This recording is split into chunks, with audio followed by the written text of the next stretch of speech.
मेरा नाम शांति है। मैं गरीब फैमिली से बिलोंग करती हूँ। हम 7 बहनें थे और मैं अपनी बहनों में सबसे बड़ी थी। हमारे घर के हालात बहुत ज़्यादा ख़राब थे। मेरे पिताजी एक मामूली से किसान थे और इस महंगाई के दौर में उनके लिए अपनी 7 बेटियों का खर्च करना बहुत मुश्किल था। हमारा कोई भी भाई नहीं था जो मेरे पिता का सहारा बन सकता। मेरे पिताजी ने कभी भी अपनी बेटियों को बोझ नहीं समझा था। वो हम सब से बहुत प्यार किया करते थे, मगर हम में से किसी एक को भी पढ़ा नहीं सके थे। मेरी छोटी 2 बहनों को पढ़ने का बहुत शौक था, लेकिन मेरे पिताजी चाहकर भी उनकी ख्वाहिश को पूरा नहीं कर सके थे। मेरी माँ बीमार रहती थी। उन्हें टीबी की बीमारी थी। उनका इलाज सरकारी अस्पताल में चल रहा था, लेकिन मेरी माँ को अच्छे इलाज की ज़रूरत थी। मेरे पिताजी बहुत ज़्यादा परेशान थे। दिन ब दिन वो कमज़ोर होती जा रही थी। उनकी बेटियां भी उनका कोई सहारा नहीं बन पा रही थी, क्योंकि हमारे गांव में लड़कियों को किसी भी तरह की नौकरी करने नहीं दिया जाता था, बल्कि उनको तो 4 दीवारी में रखने को कहा जाता था। जो लड़की कभी नौकरी कर भी लेती थी तो उसके माता पिता को बातें सुनने को मिलती थी। उसके पिता को सारे गांव के बीच गांव वालों के सामने भरी पंचायत में जलील किया जाता था कि तुम अपनी बेटियों के खर्चे पूरे नहीं करते, तभी तो तुम्हारी बेटियां नौकरी करने पर उतर आई है। एक पिता अपनी बेटियों के लिए बहुत कुछ करता है, लेकिन वो कभी नहीं चाहता कि उसकी बेटियों को लेकर कोई उसकी बेइज्जती करे। मेरे पिताजी भी नहीं चाहते थे कि भरे गांव के बीच उनकी बेइज्जती हो। हमारे घर के हालात बहुत खराब थे। मैं सबसे बड़ी थी। घर के सारे कामकाज मैं ही करती थी और मैं अपनी बाकी बहनों में समझदार भी ज्यादा थी। इसलिए मुझे अपने माता पिता और घर के हालात की बहुत ज्यादा फिक्र रहती थी। हम 3 बहनें जवान थीं। मेरी उम्र 27 साल हो चुकी थी। गांव के लोग मेरे माता पिता पर मेरी शादी का दबाव बनाने लगे थे। उनसे कहते थे कि तुम्हारी बड़ी बेटी की उम्र अब 27 साल हो चुकी है, तुम लोग अपनी बेटी की शादी कब करोगे। अब उनको कौन बताता कि शादियां फ्री में तो नहीं होती, और लोग भी इतने अच्छे नहीं होते कि सिर्फ अपने बेटों के लिए दूसरे की बेटी को अपने घर की बहू बनाकर ले जाएं। आजकल तो इतनी महंगाई हो गई है कि लोग चाहते हैं कि उन्हें दहेज भी ज्यादा मिले और उनकी बहू जेवरात भी ज्यादा लेकर आए। मैं बहुत खूबसूरत थी। मेरे बहुत रिश्ते आते थे, लेकिन जो भी रिश्ता आता था वो लोग पहले लेन देन की ही बात किया करते थे। इस बात पर मेरे माता पिता खामोश हो जाते थे, क्योंकि लेन देन के लिए उनके पास कुछ भी नहीं था। उनके लिए उनकी कुल पूंजी उनकी बेटियां ही थीं। कभी कभी मुझे अफसोस होता था। मैं सोचती थी कि काश मैं लड़का होती तो आज अपने पिता का सहारा बनकर उनके बोझ को मैंने बांट लिया होता, मगर मैं तो एक लड़की हूँ और हमारे गांव में लड़कियों को ज्यादा अहमियत नहीं दी जाती है। मैं बड़ी परेशान थी कि मैं अपने माता पिता के लिए क्या करूं, जिससे मेरे घर के हालात भी बेहतर हो सकें और उनकी परेशानियां भी कुछ कम हो जाएं। मैंने अपने माता पिता से इस बारे में बात की थी कि मैं आप लोगों का सहारा बनना चाहती हूँ। मैं कहीं पर नौकरी करना चाहती हूँ। अगर आप लोग चाहें तो मुझे गाँव में ना सही, लेकिन शहर में नौकरी करने के लिए भेज सकते हो।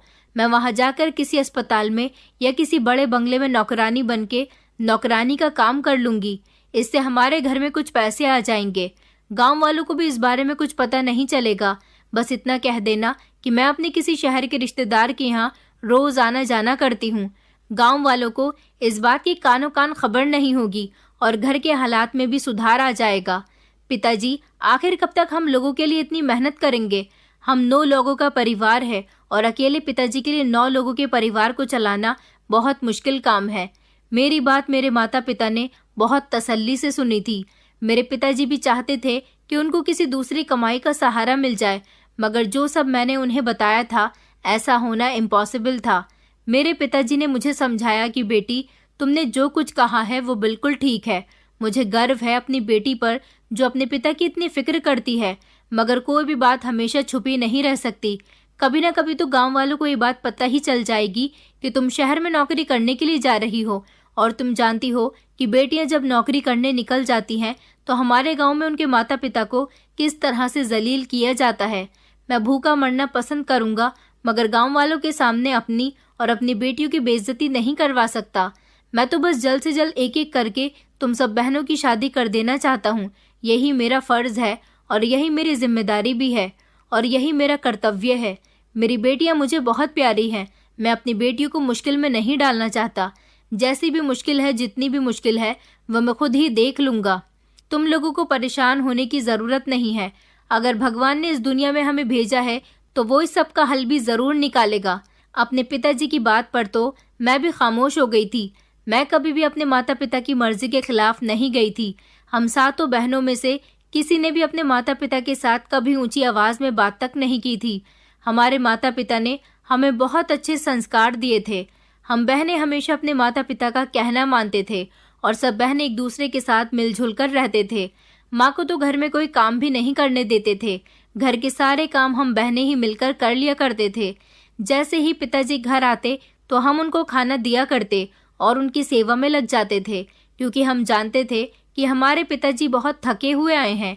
अपनी बेटियों की सेवा पाने के बाद मेरे पिताजी बहुत खुश होते थे। उनको लगता था कि जितनी अच्छी उनकी बेटियां हैं, शायद उनका बेटा होता तो वो भी उनकी बेटियों की बराबरी नहीं कर पाता।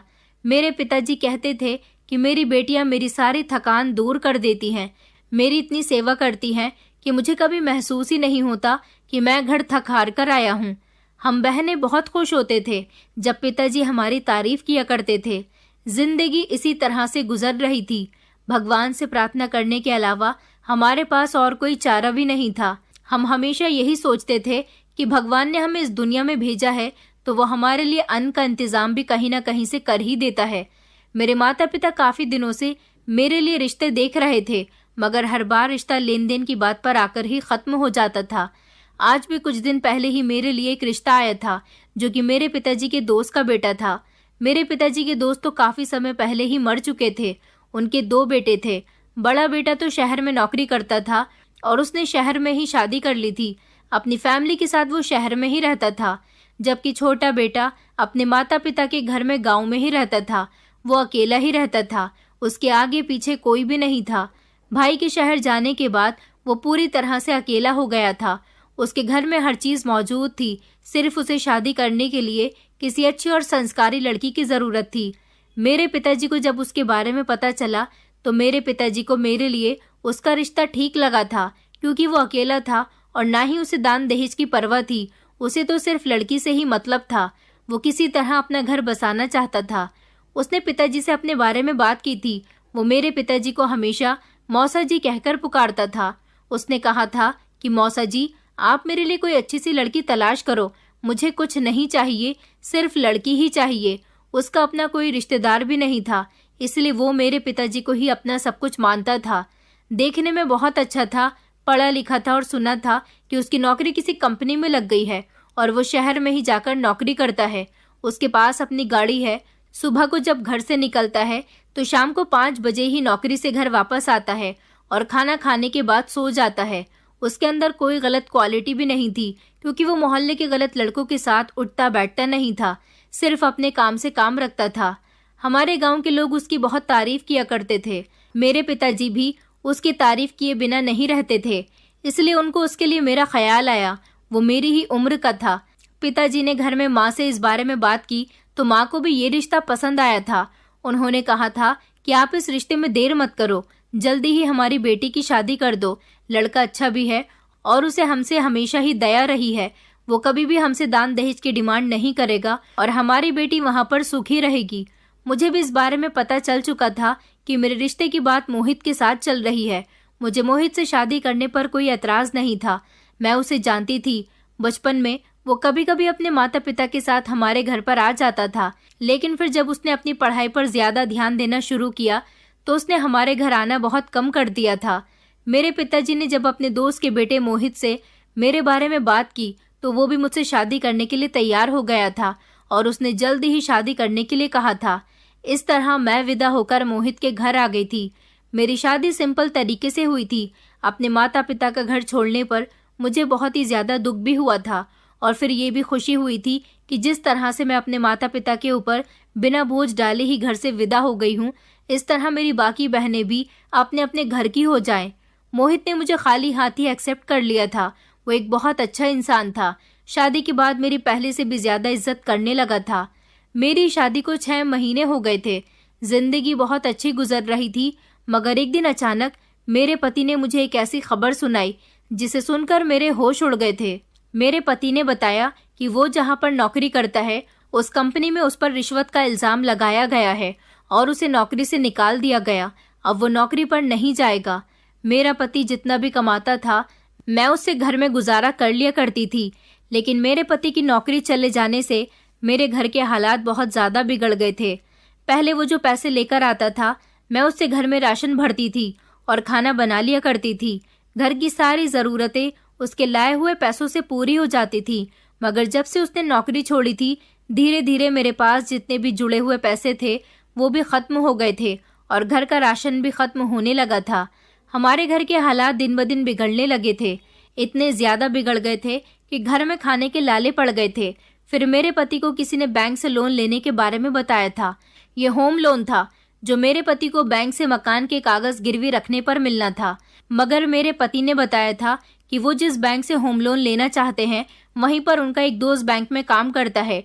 उसे सिर्फ मकान के पेपर्स चाहिए थे, ज़्यादा फॉर्मेलिटी भी पूरी करने की ज़रूरत नहीं पड़ेगी और ना ही किसी गारंटर की ज़रूरत होगी। और मेरे पति के लिए होम लोन पर ब्याज भी बहुत कम होगा। बस उसका कहना था कि जिस ज़रूरत के लिए तुम्हें पैसे लेने होंगे उसी ज़रूरत को पूरा होने के बाद तुम्हें पैसे वापस भी करने पड़ेंगे और लोन की ईएमआई भी हर महीने टाइम पर भरनी होगी। मेरे पति ने भी अपने दोस्त से कांटेक्ट किया और मकान के कागज़ उसे देकर उससे होम लोन करवा लिया। हमारे घर के हालात इन पैसों से काफ़ी हद तक बेहतर हो चुके थे। मेरा पति दिन रात नौकरी की तलाश में मारा मारा फिर रहा था, लेकिन फिर भी उसे कहीं नौकरी नहीं मिल रही थी। रिश्वतखोरी के इल्ज़ाम की वजह से उसकी पहचान इतनी ख़राब हो चुकी थी कि गांव वालों को भी उसके नौकरी पर ना जाने की वजह पता चल गई थी और कोई उसे गांव तक में काम देने के लिए तैयार नहीं था। मेरा पति काफ़ी पढ़ा लिखा था, इसी वजह से वो शहर में जाकर एक अच्छी नौकरी कर रहा था, लेकिन अब कहीं से भी नौकरी की कोई जुगाड़ नहीं बन पा रही थी। ऐसे में मेरे पति ने लोन लिया था, वो भी लगभग 4-5 महीने के अंदर ही ख़त्म हो चुका था। मेरा पति फिर से परेशान रहने लगा और घर के हालात फिर से पहले की तरह हो गए थे। मेरे पति को भी अभी तक कहीं पर भी नौकरी नहीं मिली थी। मेरे पति ने दोबारा अपने उसी दोस्त से बात की जिसने अपनी ही बैंक में उसका होम लोन करवाया था। मेरे पति ने जो होम लोन लिया था उसके पैसे मेरे पति को पूरे 1.5 साल तक देने थे, मगर अभी तो सिर्फ 4 महीने ही गुजरे थे और मेरे पति ने उसकी मुश्किल से 2 ईएमआई ही भरी थी। अभी तक तो बैंक की तरफ से पैसे देने के लिए कोई फ़ोन कॉल नहीं आया था, लेकिन फिर जब मेरे पति ने 1-2 महीने बाद दोबारा से लोन लेने के लिए तो फिर से उनके दोस्त ने उसे लोन दिलवा दिया और उस लोन की रकम भी इस 1.5 साल के टाइम में डाल दी गई, जिसे मेरे पति को 1.5 साल के अंदर अंदर ही वापस करना था। अब मेरे पति का कर्जा और ज़्यादा बढ़ गया था और वो परेशान रहने लगा था। इस दौरान जब मैं अपने मायके जाती थी तो मैंने भी अपने घर वालों को ये नहीं बताया था कि मेरे पति ने होम लोन लिया हुआ है। उनको सिर्फ इतना पता था कि मेरे पति की नौकरी नहीं है। मेरी माँ मुझे परेशान देखती थी तो मुझे तसल्ली देती थी कि सब कुछ ठीक हो जाएगा, लेकिन कुछ भी ठीक नहीं हो रहा था। कर्ज की रकम की वजह से फ़िलहाल हमारा घर तो चलने लगा था, मुश्किल से ही सही मगर गुजर बसर हो रहा था।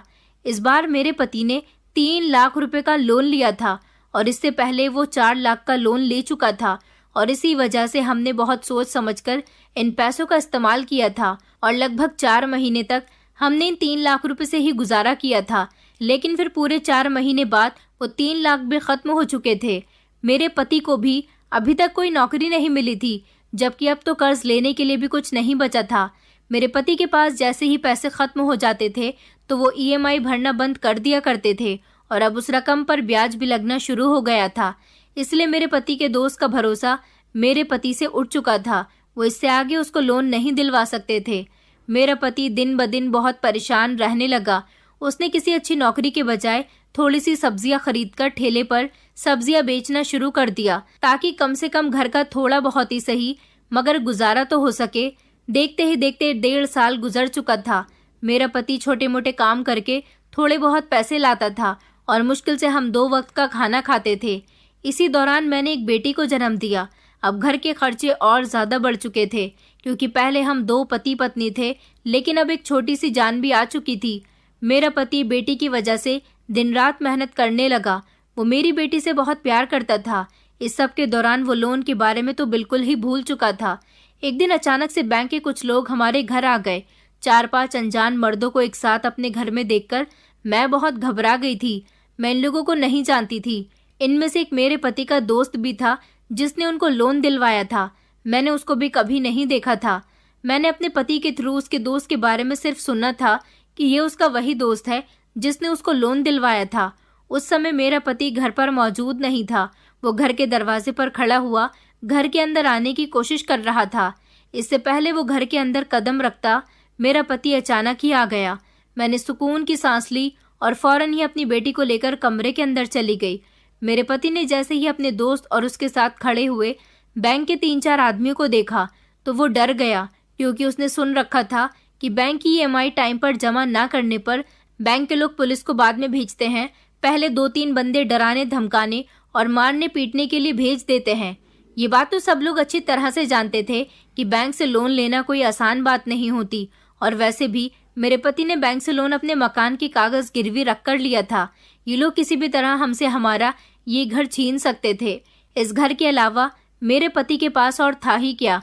अगर उन्हें उनके पैसे सही टाइम पर दे दिए जाएं तो हमारा घर बच सकता था और ना ही वो लोग हमें कोई नुकसान पहुंचाएंगे। लेकिन अगर उन्हें पैसे सही टाइम पर नहीं दिए गए तो वो लोग हमसे हमारा घर तो छीन ही लेंगे, बल्कि पूरे गांव में हमारी बेइज्जती भी हो जाएगी। मेरे पति के दोस्त ने EMI भरने के लिए कहा तो मेरे पति ने मुश्किल से ही सही मगर उसे साफ साफ बता दिया कि उसके पास पैसे नहीं हैं और पहले से ही उसका गुजारा बहुत मुश्किल से चल रहा है। मेरे पति ने अपने दोस्त को समझाने की बहुत कोशिश की थी कि वो उस पर दया करे, क्योंकि अब उसके पास एक छोटी सी बेटी भी है और महंगाई के दौर में गुजारा करना बहुत मुश्किल हो रहा है। लेकिन बैंक के लोगों को तो इन सब बातों से कोई फर्क ही नहीं पड़ता था। उन्हें तो सिर्फ और सिर्फ लोन के पैसों से मतलब था। मेरे पति का दोस्त उन्हें 2 महीने का टाइम और दे गया था और उसने कहा कि अगर 2 महीने के अंदर अंदर तुमने पैसे नहीं दिए तो तुम्हारा घर खाली करवा लिया जाएगा और तुम्हारे सामान को भी घर से बाहर फेंक दिया जाएगा। मेरे पति के दोस्त ने कहा कि मैंने तुम्हें अपनी जिम्मेदारी पर बैंक से लोन दिलवाया था कि तुम एक ईमानदार इंसान हो, बैंक की EMI ईमानदारी से भरते रहोगे। यही वजह थी कि मैं तुम्हारा गारंटर बन गया था। मैंने बैंक वालों से तुम्हारे बारे में बात की थी, मगर तुमने तो मेरी नाक कटवा दी। अब मैं आगे तुम्हें और समय नहीं दे सकता। सिर्फ 2 महीने का ही टाइम है। तुम्हें जो भी करना है वो इस टाइम पर ही करना है। ये कहकर वो लोग हमारे घर से जा चुके थे, मगर मेरा पति एक नई मुसीबत में फंस चुका था। हमें कुछ समझ नहीं आ रहा था कि आखिर हमें क्या करना चाहिए। मेरे पति ने मुझसे पूछा कि तुम्हारे पास कोई कीमती चीज पड़ी है जिसे बेचकर थोड़े बहुत पैसों का इंतजाम हो सके। मैंने अपने पति को बताया, मेरे पास ऐसी कोई कीमती चीज तो नहीं है, मगर एक छोटी सी नाक की नथ है जो मुश्किल से 7-8 हजार की होगी। ये नथ मुझे मेरे बचपन में मेरी नानी जी ने तोहफे में दी थी। उस समय सोने की ज्यादा कीमत नहीं होती थी। इस बढ़ती हुई महंगाई में सोने की कीमत भी ज्यादा है, इसीलिए ये इस समय 7-8 हजार की हो सकती है। लेकिन 7-8 हजार से तो कुछ भी नहीं हो सकता था, जबकि मेरे पति के ऊपर बैंक का लगभग 4 लाख रुपए का कर्ज था। वो कुछ EMI जमा कर चुका था, जिसकी वजह से वो 1-1.5 लाख रुपया बैंक को दे चुका था। मेरे पति ने कहा कि तुम टेंशन मत लो, मैं कुछ न कुछ करता हूँ। वो ये कहकर घर से निकल गया और मैं सारा दिन उसका इंतजार करती रही। मेरी बेटी भी भूख से रो रही थी। हमारे पास खाने के लिए कुछ भी नहीं था। सारा दिन मैं घर में अकेली रही। रात को भी जब मेरा पति घर वापस नहीं आया तो मैं बहुत परेशान हो गई, क्योंकि मेरे पति को कभी भी घर आने में इतना लेट नहीं हुआ था। सारी रात मेरी अपने पति के इंतजार में गुजर गई थी, लेकिन अगले दिन भी मेरा पति घर पर नहीं आया और यही सिलसिला लगातार 1 हफ्ते तक चलता रहा। इस बीच मैं और मेरी बेटी भूख से बहुत तड़प रहे थे। मैं अपने मायके चली गई थी। मैंने अपने घर जाने के बाद अपने मायके में किसी को भी कुछ नहीं बताया था, क्योंकि वो लोग भी परेशान हो जाते। पैसे की परेशानी तो मेरे मायके में भी बहुत थी, लेकिन मुझे शादी के बाद खुश देखकर मेरे माता पिता और मेरी बहनें भी हमेशा खुश रहती थी। मैं उनकी इस खुशी को बरकरार रखना चाहती थी, इसलिए कभी भी मैंने उनको अपनी परेशानी के बारे में कुछ नहीं बताया था। मुझे अपने मायके में रहते हुए भी कई दिन गुजर गए थे। मेरी माँ और पिताजी बार बार मुझसे मेरे पति के बारे में पूछ रहे थे कि वो अभी तक तुम्हें लेने के लिए क्यों नहीं आया। मैं अपने घर वालों को यही बताया करती थी कि वो काम में थोड़ा बिजी है और शहर गया हुआ है, इसीलिए नहीं आ सका। मगर उसने कहा है कि 2 दिन बाद वो घर वापस आ जाएगा। मैं 2 दिन बाद अपने घर चली जाऊंगी। जब मेरा पति 2 दिन के बाद भी मुझे लेने के लिए नहीं आया तो मैं खामोशी से अपने मायके से अपने घर चली आई थी। मेरे घर आने के भी लगभग 3-4 दिन बाद मेरा पति घर वापस आया था तो उसकी हालत बहुत खराब थी। मैं फौरन उसकी तरफ बढ़ी और उससे पूछने लगी कि वो इतने दिनों से कहाँ पर था। तो वो मेरी बात सुनकर रोने लगा और कहने लगा कि मैं पैसों का इंतजाम करने के लिए गया था। हर जगह नौकरी तलाश की, ना तो मुझे कहीं पर नौकरी मिली और ना ही पैसों का इंतजाम हो पाया है। 2 महीने पूरे होने वाले थे। मेरा पति और मैं बहुत ज्यादा परेशान थे। मेरा पति कह रहा था कि मैं अब क्या करूं, 2 महीने भी पूरे होने वाले हैं। अगर मैंने पैसे वापस नहीं किए तो बैंक वाले हमारा घर खाली करवा लेंगे। ये घर मेरे पति के माता पिता की आखिरी निशानी था। उसके पिता ने इस घर को बहुत मेहनत से बनाया था। वो इस घर को अपने हाथ से नहीं जाने देना चाहता था, इसीलिए वो बहुत परेशान हो रहा था और बैंक के लोगों से डर भी रहा था। मुझे अपने पति की हालत पर तरस आने लगा, लेकिन मैं भी उसके लिए कुछ नहीं कर सकती थी। मैं तो खुद गरीब माता पिता की बेटी थी। मेरे माता पिता के पास तो खुद मुश्किल से 2 वक्त की रोटी खाने के पैसे नहीं थे और ऊपर से अभी उनके सर पर 6 बेटियों का भी साथ था। भला मैं उनसे कैसे पैसे मांग सकती थी। मेरा कोई ऐसा रिश्तेदार भी नहीं था जिससे मैं पैसों की डिमांड कर देती और वो फौरन ही मुझे पैसे निकाल कर दे देते। मैंने अपने पति को तसल्ली दी और उसे समझाया कि भगवान पर भरोसा रखो, वो हमें इस मुसीबत से जरूर निकाल देगा और तुम्हारा घर भी कभी बैंक वालों के हवाले नहीं होगा। देखते ही देखते 2 महीने भी पूरे हो चुके थे। आखिरकार वो दिन भी आ गया जिस दिन मेरे पति को पैसे वापस करने थे। मेरे पति के पास पैसे तो थे नहीं, इस वजह से उसका बैंक वाला दोस्त बैंक के कुछ लोगों को और पुलिस वालों को अपने साथ लेकर घर खाली करवाने के लिए आ गया था। उसने अचानक से हमारे घर का दरवाजा तोड़ दिया। मैं और मेरी छोटी सी बेटी, हम दोनों ही बुरी तरह से डर चुके थे, जबकि मेरा पति भी डरा हुआ था। बैंक के लोग अंदर आए और आते ही पुलिस वालों ने मेरे पति का गिरेबान पकड़ लिया और उससे पैसों की डिमांड करने लगे। उन्होंने कहा कि अगर तुम्हारे पास पैसे नहीं हैं तो खामोशी से इस घर को खाली कर दो। मैं अपने पति को बचाने के लिए आगे आई तो मेरे पति ने मुझे हाथ के इशारे से मेरी जगह पर ही रोक दिया था। मेरी बेटी तो कमरे के अंदर मौजूद थी।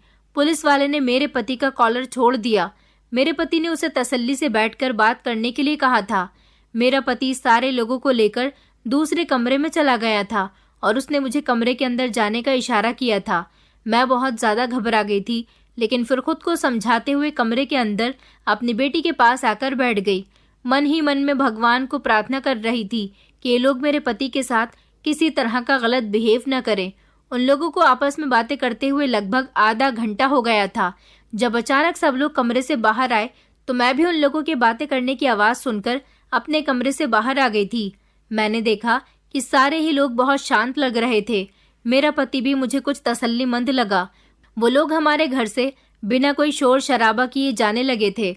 मैं यह सब कुछ देखकर बहुत हैरान हुई थी, क्योंकि वो लोग बहुत गुस्से में घर के अंदर दाखिल हुए थे और इस तरह उन लोगों को घर से शांत निकलते हुए देखकर मेरा हैरान होना तो बनता था। मेरा पति घर का दरवाजा बंद करके जैसे ही कमरे में आया तो मैंने उससे पूछा कि आखिर तुम लोगों के बीच क्या बात हुई है, तुमने उनसे क्या बात की है जो वो लोग इतने शांत तरीके से यहाँ से चले गए। मेरा पति कहने लगा कि मैंने उनसे 2 दिन की मोहलत और मांगी है, मैं उनको 2 दिन बाद पैसे वापस लौटा दूंगा। मैंने अपने पति से कहा, उन लोगों ने तुम्हें 2 महीने का टाइम दिया था, तब तुमसे पैसे नहीं दिए गए तो फिर अब 2 दिन में पैसों का इंतजाम तुम कहाँ से करोगे। मेरा पति कहने लगा, वो लोग मुझ पर भरोसा नहीं कर रहे थे, मैंने उनको बड़ी मुश्किल से भरोसा दिलाया है कि वो मेरी बात का यकीन करें। मैं उनको 2 दिन बाद पैसे पक्का वापस लौटा दूंगा। दरअसल मेरे शहर में भैया रहते हैं, मैं कल शहर जाऊंगा और अपने भैया से पैसे लेकर वापस आ जाऊंगा। मैंने अपने पति से कहा, अगर ऐसी ही बात थी तो तुमने ये सब पहले क्यों नहीं किया। मेरा पति कहने लगा, मेरे भैया अपने परिवार के साथ बिजी रहते हैं, मैं उनसे मदद मांगना तो नहीं चाहता था, मगर अब पानी सर के ऊपर से निकल गया है, इसलिए मुझे उनकी मदद लेनी ही पड़ेगी। मैंने अपने पति से कहा, तो ठीक है, तुम कल शहर चले जाना और लोन के सारे पैसे बैंक वालों को वापस कर देना। मेरे पति ने हाँ करते हुए सर हिला दिया था। मैं अपनी बेटी को कमरे में सुला रही थी, तभी मेरा पति अपने हाथ में चाय के 2 कप लेकर आया। हम दोनों इतने ज्यादा परेशान थे कि हमने खाना भी नहीं खाया था। चाय का 1 कप मेरे पति ने मेरे हाथ में पीने के लिए दे दिया। मैंने अपने पति से कहा कि आपको चाय बनाने की क्या जरूरत थी, आप मुझे बता देते, मैं चाय बना लाती। मेरा पति कहने लगा कि नहीं नहीं, आज तुम बहुत परेशान लग रही थी, इसलिए मैं तुम्हें डिस्टर्ब नहीं करना चाहता था। मैं जानता हूँ मेरी तरह तुम्हें भी भूख लग रही होगी, खाने को तो पैसे नहीं हैं, मगर चाय पीकर ही गुजारा कर लो। मेरा पति ये बात कहते हुए बहुत शर्मिंदगी महसूस कर रहा था। मैंने अपने पति को तसल्ली देते हुए कहा कि सब कुछ ठीक हो जाएगा, तुम्हें टेंशन लेने की जरूरत नहीं है, मैं तुम्हारे साथ हूँ। मेरा पति कहने लगा, मुझे इस बात का यकीन है कि तुम मेरे साथ हो और तुमने मुझे बहुत तसल्ली दी है। मेरे पति ने फिर मुझे चाय पीने के लिए कहा। मेरी बेटी तो सो चुकी थी। चाय पीने के बाद मुझे भी अचानक तेज की नींद आने लगी थी। मेरा दिमाग चारों तरफ चकराने लगा था। बस मन कर रहा था कि मैं आंखें बंद करके गहरी नींद में सो जाऊं।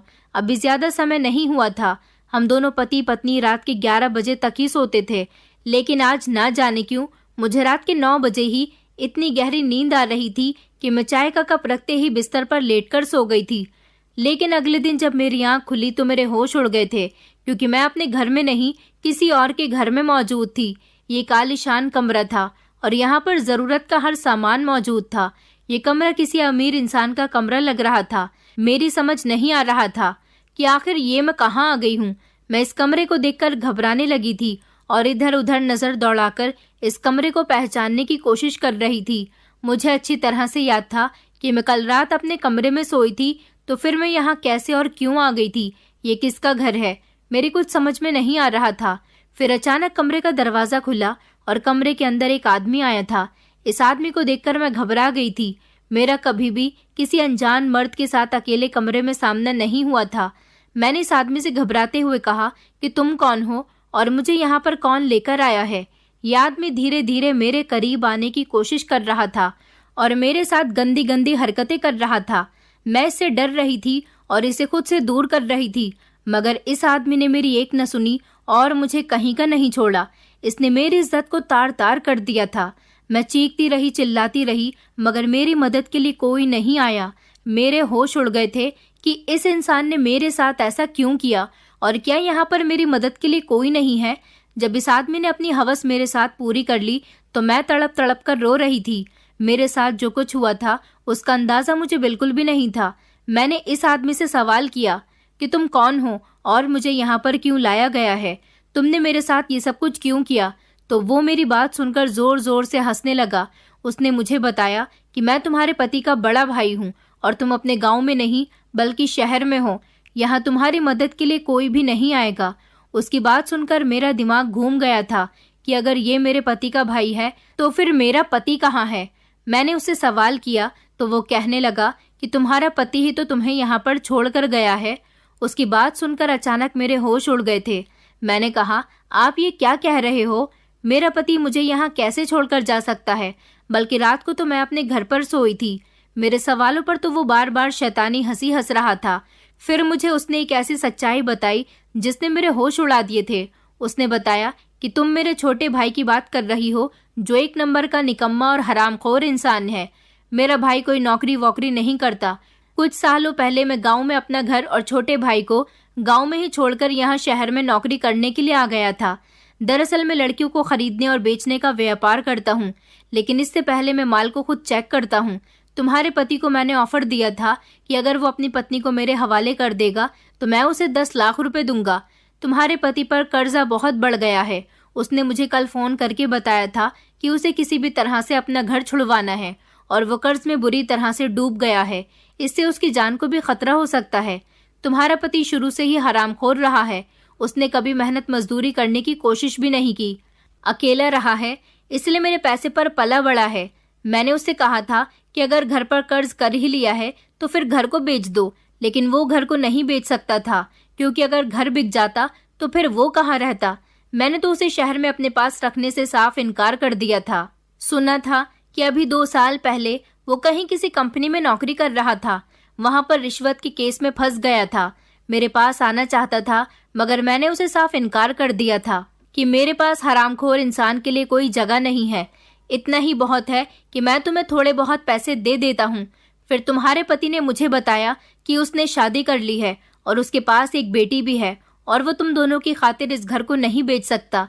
मैंने अपने छोटे भाई से कह दिया था कि अगर तुम्हें पैसे चाहिए तो तुम्हारे लिए एक ऑफर है।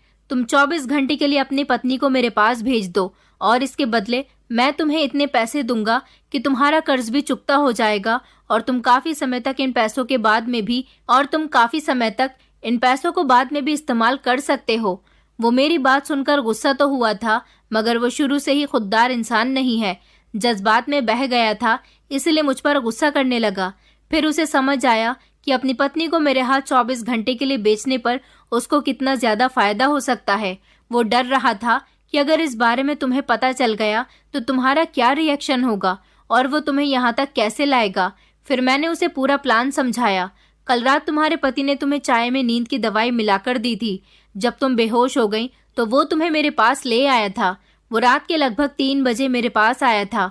उसके बाद मैंने तुम्हें इस्तेमाल किया, लेकिन तुम इतनी ज्यादा खूबसूरत हो कि मुझसे अब भी रहा नहीं गया। मुझे तो तुम्हें देख देख कर अफसोस हो रहा है और हंसी भी आ रही है। मेरा भाई तो एक नंबर का निकम्मा और बेवकूफ है, लेकिन तुम तो मुझे समझदार लगती हो। तुम ऐसे इंसान के साथ अपनी जिंदगी कैसे गुजार रही हो? मेरा भाई कोई काम धंधा नहीं करता। मुश्किल से उसे नौकरी भी मिल गई थी, तो वो भी उसके हाथ से निकल गई। इसीलिए तुम्हें खुश करने के लिए उसने शादी के बाद अपने घर को गिरवी डाल दिया और इस तरह से तुम्हारा और अपना पेट भरकर वो इंसान जवान होते हुए भी मेहनत मजदूरी करना नहीं चाहता। उसे तुम जैसी लड़की नहीं मिल सकती थी, इसलिए उसने तुम्हें इम्प्रेस किया, अपने दुखड़े सुनाए। मगर जैसा मेरा भाई दिखता है वैसा वो बिल्कुल भी नहीं है। तुम तो समझदार हो, तुम तो इस बात का अंदाजा लगा सकती हो कि जिस इंसान ने 1.5 साल तक लोन के पैसों से तुम्हारा और अपना पेट भरा, उस इंसान के साथ सारी जिंदगी तुम्हारा गुजारा कैसे हो सकता है। तुम्हें ये बात सोचनी चाहिए थी कि इतने लंबे समय तक उसे नौकरी क्यों नहीं मिली, क्योंकि उसने नौकरी की कभी तलाश ही नहीं की। वो तो तुम्हें बेवकूफ बनाता रहा और तुम बनती रही, और आज देखो हालात ऐसे आ गए हैं कि उसने अपनी ही पत्नी को अपने बड़े भाई के हाथ बेच दिया।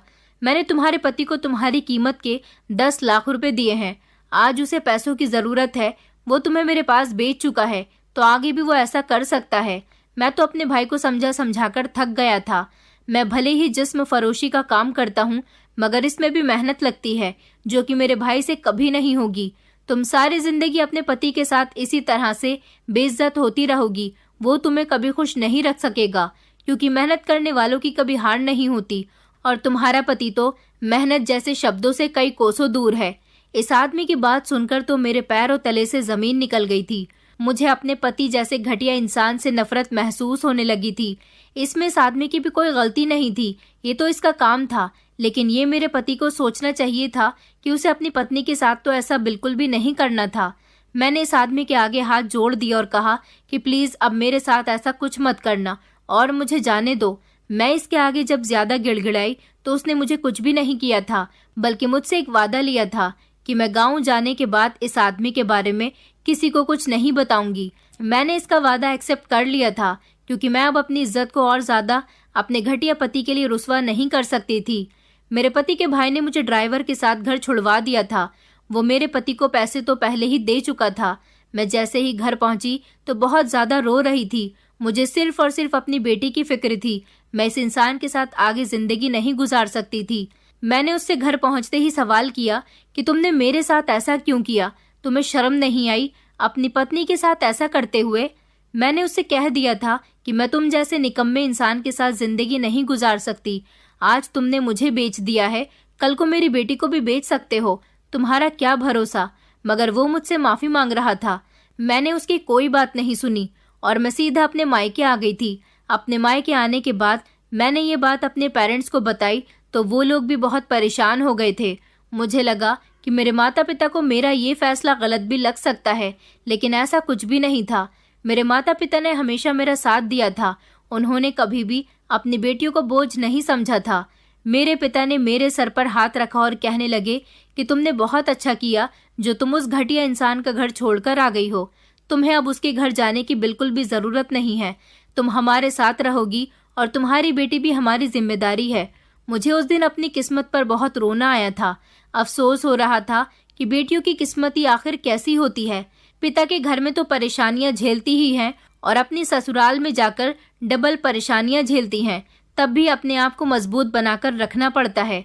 मैं आप लोगों से रिक्वेस्ट करना चाहती हूँ कि अपनी बेटियों की शादी हमेशा खानदानी लोगों में करें। जल्दबाजी में ये न देखें कि अकेला लड़का है, उसके आगे पीछे कोई नहीं है। अकेले घर में बेटी खुश रहेगी, राज करेगी। लड़की का फैमिली बैकग्राउंड जरूर निकालें और उसकी जांच पड़ताल करें कि आखिर वो क्या करता है, कितना कमाता है, आपकी बेटी के लिए ठीक है भी या नहीं। अगर आपकी बेटी को खुश रखने की उसके अंदर सारी क्वालिटीज हैं, तब आप लोग अपनी बेटी की शादी करें और अगर आप लोगों की सिचुएशन मेरे पेरेंट्स की जैसी है तो कभी भी अपनी बेटियों की शादी ना करें। मैं तो गरीब परिवार से बिलोंग करती हूँ। मेरे माता पिता के पास दान दहेज देने के लिए कुछ भी नहीं था, इसलिए उन्होंने मोहित पर भरोसा करके मेरी शादी उसके साथ करवा दी थी। लेकिन आप लोग गरीबी का रोना रोकर अपनी बेटियों को किसी के भी हवाले ना करें। इससे अच्छा तो यह है कि आप लोग अपनी बेटियों को अपनी आंखों के सामने रखें। वो मुझ जैसे जुल्म का शिकार होने से बच जाएंगी। मैंने अपने पति से डिवोर्स ले ली है। हालांकि वो अपने किए पर शर्मिंदा हो रहा था। वो नहीं जानता था कि उसका भाई उसकी हकीकत मुझे बता सकता है, लेकिन एक न एक दिन तो उसकी हकीकत मेरे सामने आ ही जानी थी। अब मैं अपनी बेटी के साथ अपने मायके में ही रह रही हूँ, मगर अपनी बेटी को अच्छी जिंदगी देने के लिए मैंने लोगों के घरों में काम करना शुरू कर दिया।